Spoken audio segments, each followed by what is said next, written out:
All right, everyone, this is a follow-up video to my symbiote series. We have them featured versus the Black Order. We have them featured in raids, soloing the majority of U7.5. And now we have their final ISO recommendations, and we're going to talk about what changed, realistically what you need them to do, and then talk about what scenarios you're going to make certain ISO choices are. So one of the things that I'm finding is ISOs are becoming something that if you have the ions, you're gonna want to switch them up a little bit to make certain things happen. So if you are taking this team into arena and are trying to beat the Black Order, I recommend Skirmisher on Carnage, Skirmisher on Scream, and Skirmisher on Symbiote Spider-Man. And the reason being is you're going to be using Cole to load up all those debuffs so you can grab them with Anti-Venom. Now, the reason why Anti-Venom and Venom are both strikers is because on their ISO attack, they are dropping a bunch more debuffs. You guys can take a look over here. Now, I've got to show you guys really quickly. So we know Venom's the flip 3 positive effects apply bleed for 1 turn, so that's actually pretty powerful. But over here, so this isn't apply the opposite of 1,000.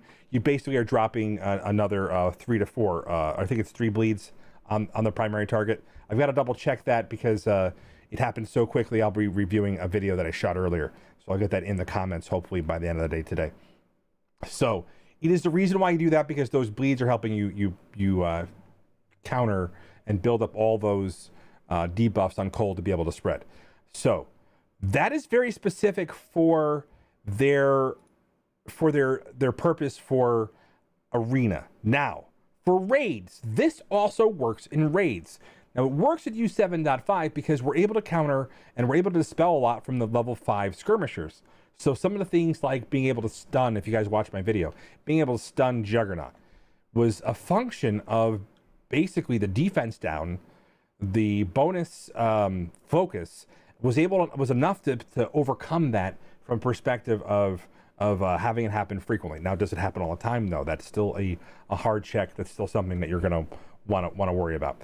You can also use him as a raider to get some extra critical damage because you get some more marks and you can switch it up. But I am confident, based on what I did, this is what, if you guys watch my U7.5 video, this is what they're running. Now, if you're not running the full symbiote team and you're running what's quote unquote the best auto raid team, which potentially features Black Bolt and Yo-Yo, or just Yo-Yo with select characters, probably the strongest of your symbiotes. So the core of them being Symbiote Spider-Man, Carnage, and then Anti-Venom, I think is the recommendation I'm making. And then Black Bolt and Yo-Yo. You can make them all heals because that's going to help them keep Yo-Yo and Black Bolt up. And it is enough to potentially until you get to the 3rd tier, which is past the Vision and Ronin nodes, respectively. They are actually able to solo that pretty easily and probably don't have the same counter issues because they're able to burst characters down a lot better. So something to consider in that regard. But if all 5 of these guys, so just because there's going to be a lot of comments, I definitely, on U7.5, I definitely tried Fortifier for you. I definitely tried Fortifier. I definitely tried some other options for the team. And I found that Fortifier, even though they were getting enough barrier, they were capping.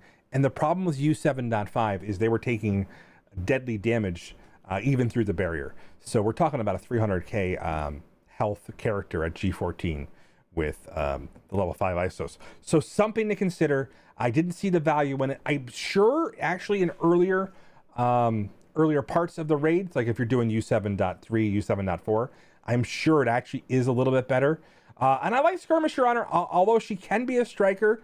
We did test her as a striker. The reason why we tested Skirmisher is because of the order of operations, where she goes in that. She's marking the target, and more importantly, we want her to land the offense down. So if she's landing it against a target where either she has offense down or she has, and the opponent has defense up, her focus, while it is pretty amazing, it's definitely, so if you guys don't see, it's 10,769. My head is blocking it here. It's definitely enhanced by the ISO. So that's something to recommend because you want to see it happen more frequently. Remember, she does get that bonus resistance because of the symbiotes present in that. So her passive is affecting the enemy resistance. So something to be aware of that does help counter for offense down. Now, there is always a chance that they're going to get burst down by a random shot, and if anti-venom dies, the team tends to fall apart. So that's why I think I'm placing them up there as far as priority.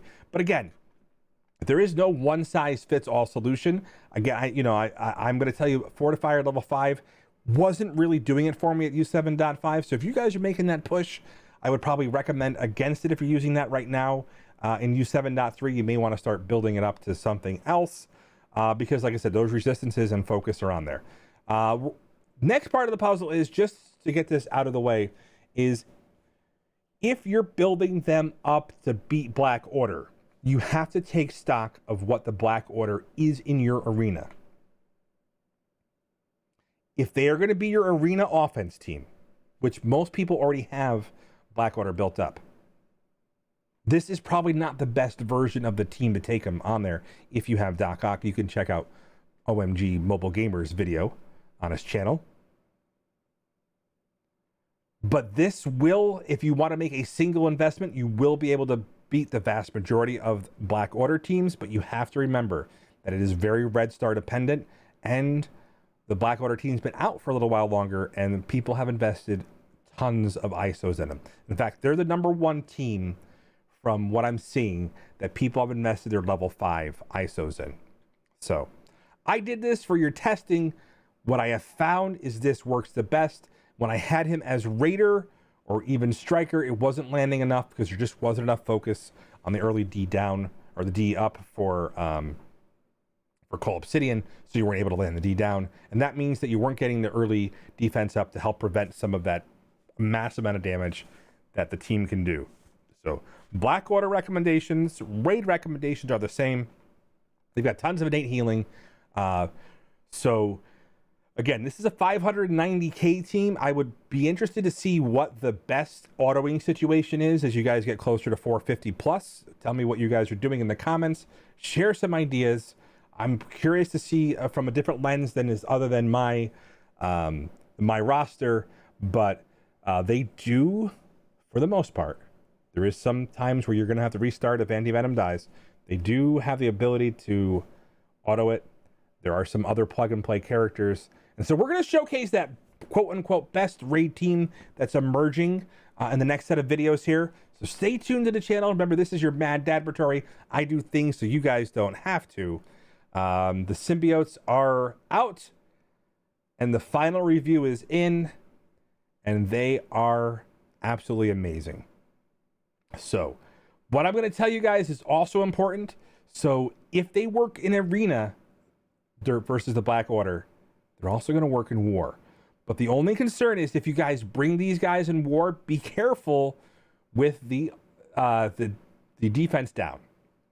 So if you guys are going to want to make sure you have the hanger before you even attempt some of them in defense down. But if they got a bigger Thanos, they're just going to wipe your squad. But this means they also work as a War offense team for potentially a counter versus the Black Order for the same strategy that I have right now. Honestly, most people are using them right now to just take Asgards and yeet them out of most people's alliance defenses. I learned that word yeet recently. So if I overuse it, I know I'm a few years too late. I apologize. But that's the thing about them. They're also able to be, I would warn you about Marauders because of the immunity. So it takes that early ramp up. If you have a smaller Strife, potentially you can get through that because you're going to mark the target, flip some of those buffs, and then potentially do it. But I don't think I would take them against Marauders as a pure team. They are going to go in and just destroy Hydra because they take all those extra turns with the minions. So the Hydra 1.0 teams, and then pretty much everything in between. Any team that features something that dispels, I would be a little bit worried. Like even Groot can spell a little bit of a problem for them when it comes to ramp up, but just the overall power on this team. Because if they have Drax as a featured character, you're able to stack up debuffs on them and get anti-venom spread off pretty early and then take them out of the fight. So they counter pretty much every one of the War defense teams with very little exception. Just watch out for the Marauders. It's definitely something that you'd have to punch way down on, and watch out for Ronin if you see Ronin featured on the teams. And the other thing you want to worry about is She-Hulk. So She-Hulk is interesting because I felt like she's in the game now because she basically is the hard answer for these guys. So they have a problem with the She-Hulk 4. So just be wary of that. I wouldn't take them into that with any set of ISOs on them. All right, guys, that's about it. If you guys have any more questions, you can ask them in the comments. I do try to respond to them. Absolutely worth the investment. I'm so happy you guys helped me build this team up. We're going to see them put through a lot more paces in the coming months as Raid Slider and level 80 are coming out. But I expect that once level 80 comes out, the majority of you guys, if you have these built up, are going to be able to start pushing U 7.5 and have some more fun with your alliances. That's it, guys. Signing out for the day. Thank you very much.